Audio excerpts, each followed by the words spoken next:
Hello, everyone, and welcome to another filmmaker interview for the 23rd Annual Garden State Film Festival. My name is Paige Ryans, and I'm your host today. Just a little bit about the Garden State Film Festival. We're in our 23rd year.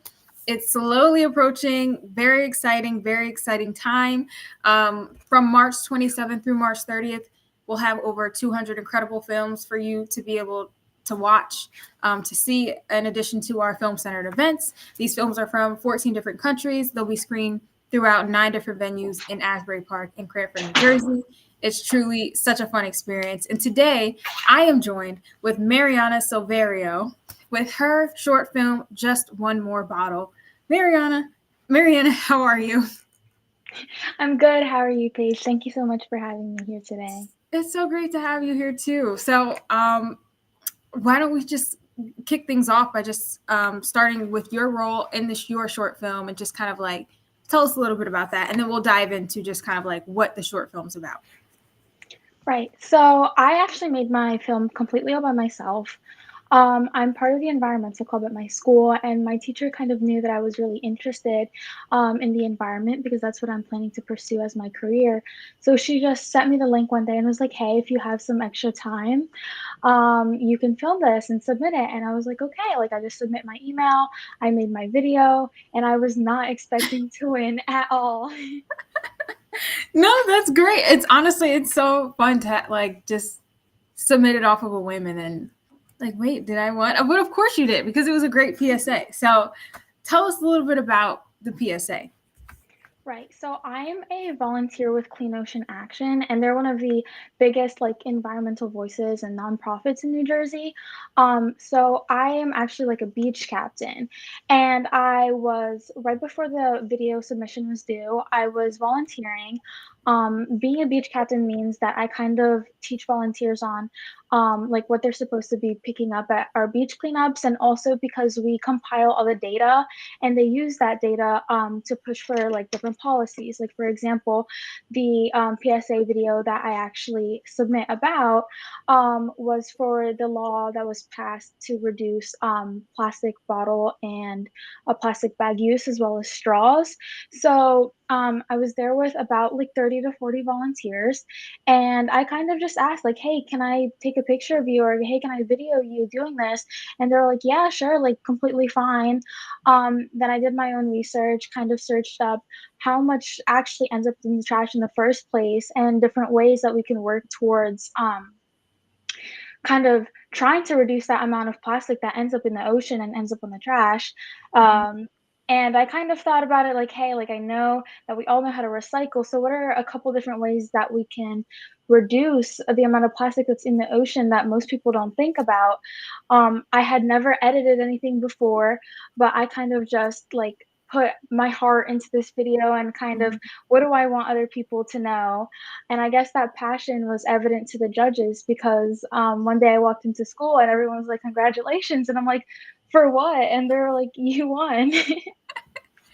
That's awesome. No, that's really awesome, and I think it's a great just like informational video, even in just such a short like few minutes. Because it's a little over a minute, 2 minutes maybe between that Yeah. kind of. Mhm. Yeah. So I think it's like it gets right to the point and just like such a, but it has so much information even just within that time frame. Um, so that no, that's great, even just with like your volunteer involvement and everything like that, and just kind of in the video I know it talks about like single use bags, and just we're familiar with that, and going into the grocery store and you have your single use bags and plastic straws and everything like that. What was the process of filming for you, like what did you kind of use within your process? Right. So, like I had mentioned previously, the kind of the biggest part of making the video was what did I want to include in it? Because to be completely honest, I think it would have been easier to make a 30-minute video than it would have made to be a 2-minute video, just because it's such a like important topic and you have such little time to do it. Mhm. So, my initial process was what has kind of stuck out to me. I recorded so many clips, and I thought like if I were just a passerby and I had 1 or 2 videos to like 1 or 2 minutes to kind of just put my attention on something, what would I want to see? Like, what would I take away the most? So, kind of the biggest part of the process was picking like what clips to use and what I wanted to record. Mhm. So that like mainly took place on the beach, kind of just like recording what was going on. After that, like I had previously mentioned, I had never really edited a video before. So, props to my little brother. He kind of helped me like walk around outside and get some clips together. And then after that, I honestly just kind of played around with it. I had Mhm. so many different like I tried making this video so many different times. Um, and I think it was CapCut, which is such an easy, It's like, a great app. platform to use, and it Mhm. was very easy to figure out. And after a little bit, I kind of knew, like, from all the different videos I used, like, what I wanted to see, and then I did just a voiceover, which honestly for me was, like, the strangest part because 'cause I'm watching the video and I'm like, "Oh my gosh, my voice."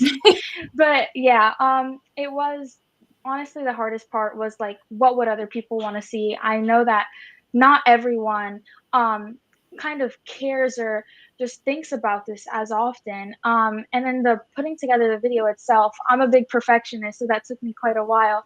But putting that together was, I'm going to say, honestly, the easiest part for me. And then obviously collecting the facts and making sure that was put in my video as well. For I hope sure. that answers the question. Oh, absolutely. Yeah, that was perfect. Um, and yeah, I know that they're like, of course, like when I think CapCut is a great introductory app because it's pretty like user friendly. So I'm Mhm. happy to hear that it went very smoothly with you for that. Um, and I know you talked about a little bit of like the challenges. What was your favorite part? My favorite part, honestly, is before I actually put the video together itself, was when I was recording the volunteers on the beach, of like really what I wanted in the video in the first place. So it was just like a sunny day, and I'm Mhm. recording the nature itself, but also all the volunteers. And my favorite part was just seeing how eager people were to actually be in the video. As soon Mhm. as I said, "Hey, I'm going to be posting a video. I'm trying to make a PSA video," I had groups of people offering to be in it. Part of my video is a little toddler who was picking up trash herself, and I had people like kind of telling me why they got involved in the first place. One part of my video was that was an entire field hockey team who had come out to just pick up some trash. And Mhm. honestly, just seeing the enthusiasm people had to not only be in my video, but be picking up trash and to be educated about it in the first place was by far my favorite part. Oh, that's awesome. That's awesome. And even just to see how excited everyone was for to do that. Um, what was there anything that you learned, whether about like, I know like you were introduced to like CapCut and everything like that, but was there anything about like anything that you learned? It could be like technical, it could be about the environment itself during this process. Mhm. I honestly would say that kind of the biggest thing I learned was kind of just how much of an impact the way that Mhm. you present the video itself or what you put in the video, like how much of a difference that could make.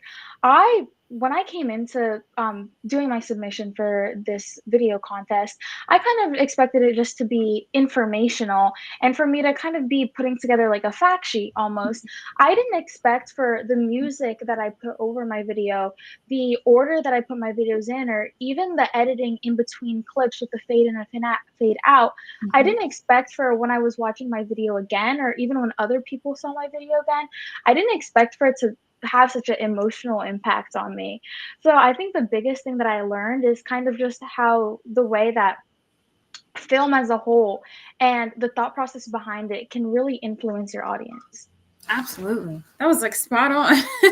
That was great. That was great. It really does have a, when you have all of these elements that come together, it really just like brings it out. So I know you had mentioned like like it would be kind of easier to do a 30-minute one, but I think you should be so proud of yourself to be able to include all of those elements in such a short, you know, duration. So that's a skill in itself.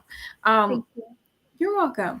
Do you have any additional plans for this PSA, like any other festival that you've submitted it to or anything like that? No, I honestly wasn't expecting for my video to be broadcasted anywhere at all. But when I found out, of course, I was super excited. one thing I definitely do want to do with it in the future is that I'm a fluent speaker in Portuguese and in Spanish as well.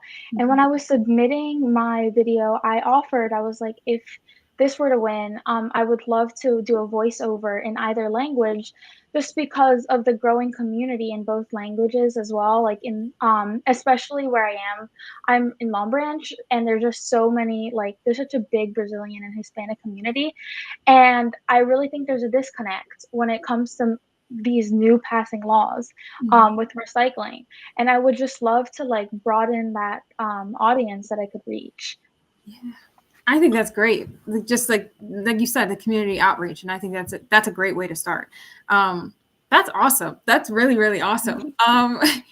Was there anything that you, if there's like one thing that you can kind of leave with audiences that are like preparing to watch the film, and then after they watch the film, what's something or some things that you would want or hope for this PSA to leave the audiences with?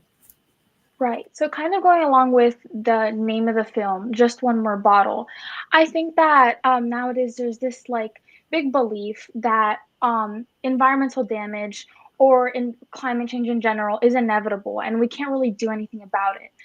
But like I had said in the video, one bottle makes such a big difference. If just a couple people picked up that mindset of, hey, like, even if I'm just one bottle in the millions and, all this trash that ends up in the ocean, if just a couple more people thought like that, it really would make such a big difference, because the biggest challenge that we're facing nowadays is that it seems like plastic pollution is just such a big part of not only like, of course, like the economy and just the way that the world works nowadays, that people just think that there's not really a point in trying to make a difference.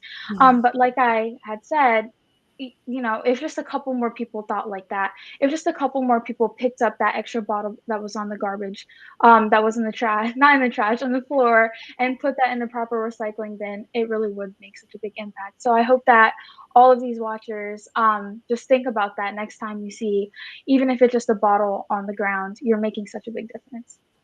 Absolutely. Absolutely. If there's anything to take away, it's the four, just one more bottle. That's all it takes. That's it. That's it. So, will you be joining us in person at the festival this year? Yes, I will be there, and I'm so excited to not only meet all these amazing filmmakers, but the audience. I think the audience is such an important part, and I'm very, very excited to see everyone there. Absolutely. Absolutely. And is this your first submission to the festival?